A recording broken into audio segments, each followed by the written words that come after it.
Hey guys, I wanted to share my opinion on one of the new designs coming from Kubey knives. This is the model KU122.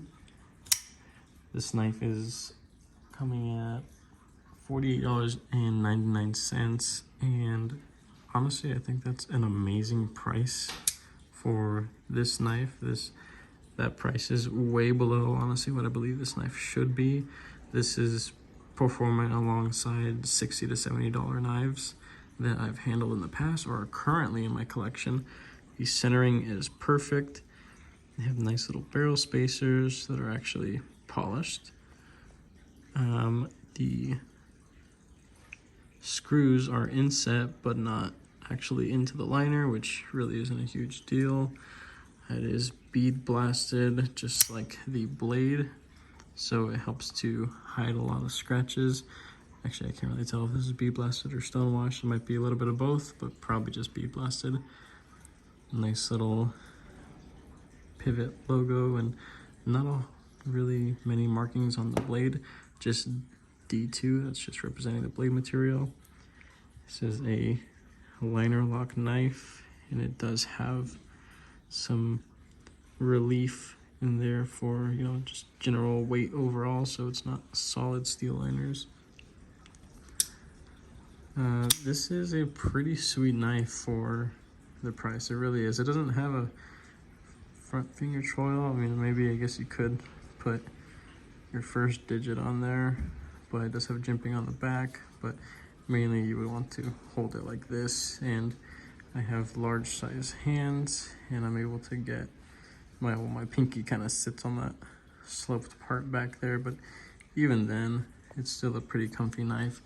It is ridiculously thin behind the edge, and it comes down to a super delicate tip, so you wouldn't want to do any kind of prying with it, but it goes through material so ridiculously well.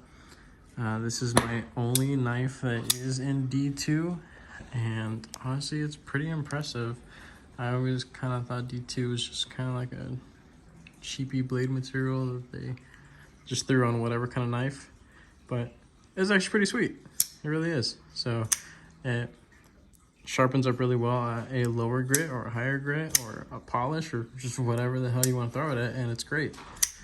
I've sharpened this a couple times already, and I think for what it is, it's absolutely awesome. It does have ball bearings and a pivot, if I didn't already say that, so you're able to, you know, kick it out with your thumb super easily. It's pretty reliable, honestly. It really is.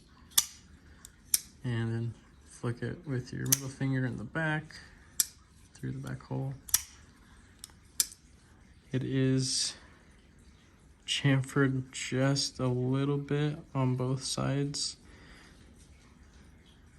Some people may not like that because they rather have a little bit more bite on their finger to actuate the blade, but honestly it's a user error thing if you're not able to really kick this thing out super easily.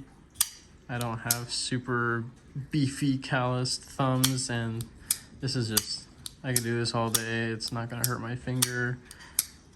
The liner, it's nice and soft. It's not super sharp. It does have some space for you to get to it and actually disengage it. It's not drop shutty, but it doesn't really need to be. I picked this knife up because I wanted a new knife for work, and been using it a little bit at work just to cut boxes and stuff like that, and it's pretty freaking sweet.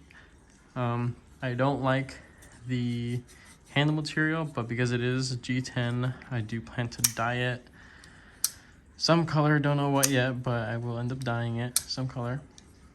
And another option that it comes in, I think it might come in blue, but it definitely comes in black.